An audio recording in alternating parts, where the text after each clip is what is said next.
भगवान श्री कृष्ण कहते हैं, स्त्री को अपने बाल खोलकर कभी न करने चाहिए। ये 3 काम भयंकर दुर्भाग्य आता है।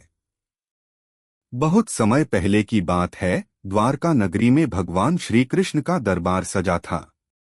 सभी ऋषि, मुनि, देवता और राजा वहां उपस्थित थे। तभी श्री कृष्ण ने एक अत्यंत गंभीर बात कही, जिससे पूरा सभा मंडप स्तब्ध हो गया। उन्होंने कहा, स्त्री जब अपने खुले बालों के साथ कुछ विशेष कार्य करती है तो उसमें नारीत्व की मर्यादा टूटती है, जिससे दुर्भाग्य का आरंभ होता है। यह केवल सामाजिक नियम नहीं, बल्कि ब्रह्मांडीय ऊर्जा का संतुलन है। सभा में बैठी रुक्मिणी जी ने जिज्ञासा से पूछा, नाथ, कौन से ऐसे कर्म हैं जो स्त्री को खुले बालों में नहीं करने चाहिए? भगवान मुस्कराए, किंतु उनकी आंखों में गंभीरता थी। उन्होंने एक पुरानी कथा आरंभ की। प्राचीन कथा, देवी श्यामा की कथा। प्राचीन काल में हिमगिरी के दक्षिण में वितस्ता नाम की एक पवित्र नदी बहती थी। उसी के किनारे बसा था कमला ग्राम। उस ग्राम में एक सुंदर, संस्कारी और तेजस्वी कन्या जन्मी, नाम था श्यामा। उसके जन्म के समय आकाश से एक दिव्य पुष्पवर्षा हुई थी। पूरे गांव ने उसे देवी का रूप माना।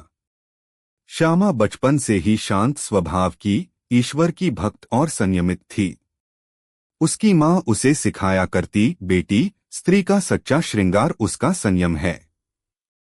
बाल सौंदर्य देते हैं, लेकिन इन्हें खुला रखकर किए गए कुछ कर्म देवीत्व को नष्ट कर देते हैं। श्यामा यह बात समझती थी और प्रायः अपने बाल गूंथकर तेल से संयमित करके रखा करती। वर्षों बीते, वह युवती हुई और उसका विवाह पास के ही राजा चंद्रकेतु के मंत्री वसुसेन से हुआ। विवाह के पश्चात वह रानी के समान सम्मानित थी, किंतु मन में विनम्रता बनी रही। एक दिन वसुसेन को युद्ध में जाना पड़ा। श्यामा ने व्रत लिया कि जब तक उसका पति लौटेगा नहीं, वह न खुले बाल रखेगी और न दर्पण में देखेगी।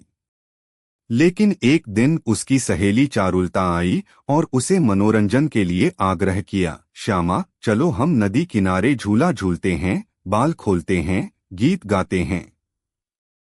तुम्हारा पति तो महीनों नहीं लौटेगा, थोड़ा तो मुस्कुराओ।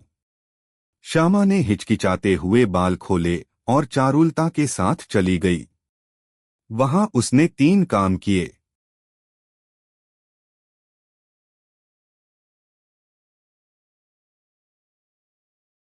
एक, खुले बालों में नदी में स्नान किया।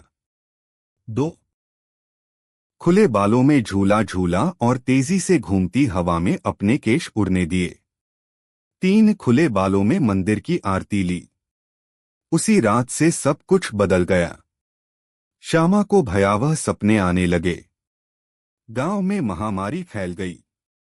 वितस्ता नदी जो कभी शांत थी, अब उग्र हो गई। और सबसे भयानक, युद्धभूमि में वसुसेन को गहन चोटें आईं और वह अचेत अवस्था में पहुंच गया। श्यामा ने सारे ग्राम के पंडितों से पूछा कि यह सब क्यों हुआ। वृद्ध पंडित देवकीनंदन ने कहा, बेटी, स्त्री के खुले बाल उसकी आत्मिक ऊर्जा को असंतुलित करते हैं। नदी, मंदिर और झूला, ये तीनों स्थान ब्रह्मांडीय तरंगों से जुड़े हैं। जब तुमने खुले बालों में इन पवित्र स्थलों का संपर्क किया, तो वह ऊर्जा विकृत हुई। यही दुर्भाग्य का कारण बना। श्यामा फूट फूट कर रो पड़ी। उसने संकल्प लिया, अब मैं तब तक अपने केश नहीं खोलूंगी जब तक पति स्वस्थ होकर लौट न आए।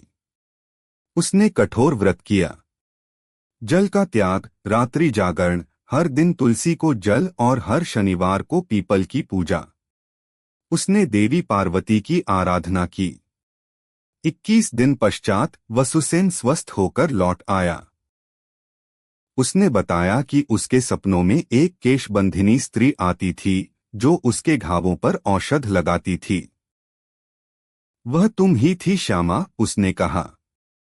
उस दिन से कमला ग्राम में यह नियम बना, कभी भी कोई स्त्री खुले बालों में न तो नदी में स्नान करेगी, न मंदिर में प्रवेश करेगी और न ही झूला झूलेगी। श्री कृष्ण ने कथा समाप्त करते हुए कहा, बाल केवल शरीर का भाग नहीं हैं, वे स्त्री की मानसिक और आत्मिक ऊर्जा के वाहक हैं।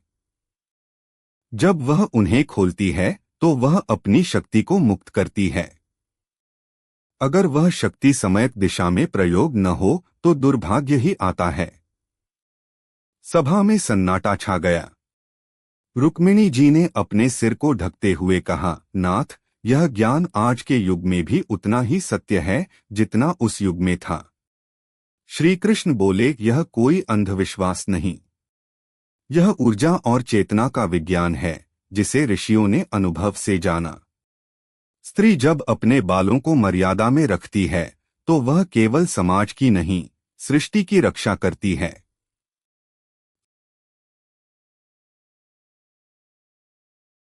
सभा में एक वृद्धा ने पूछा, क्या केवल बाल खोलना ही कारण था या कुछ और भी?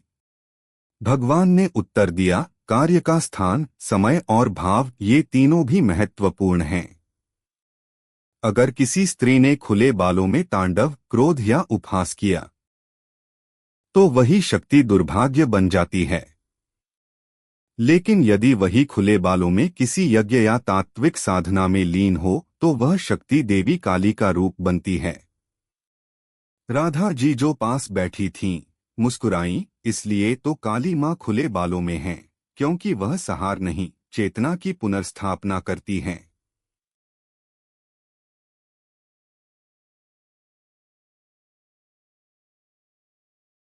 श्री कृष्ण बोले, आथ साधारण स्त्री के लिए यही उचित है कि वह अपनी चेतना की रक्षा करें, बालों की मर्यादा रखें और उन 3 स्थानों पर संयम बरतें, नदी, मंदिर और झूला। उस दिन से यह उपदेश द्वारका ही नहीं, समस्त भारत में फैल गया।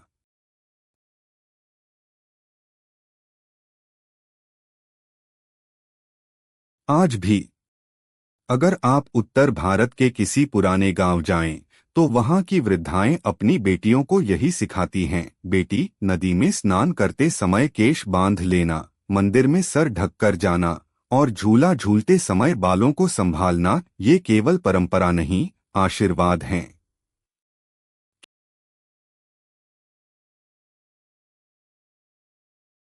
क्योंकि श्री कृष्ण कहते हैं, स्त्री जब अपने स्वरूप की मर्यादा में रहती है तब ही वह सृष्टि की जननी बनती है, और जब वह मर्यादा से च्युत होती है तब दुर्भाग्य आता है।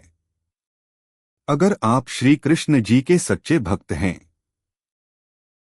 तो चैनल को सब्सक्राइब करो और वीडियो को लाइक करके कमेंट में जय श्री कृष्णा लिख दीजिए।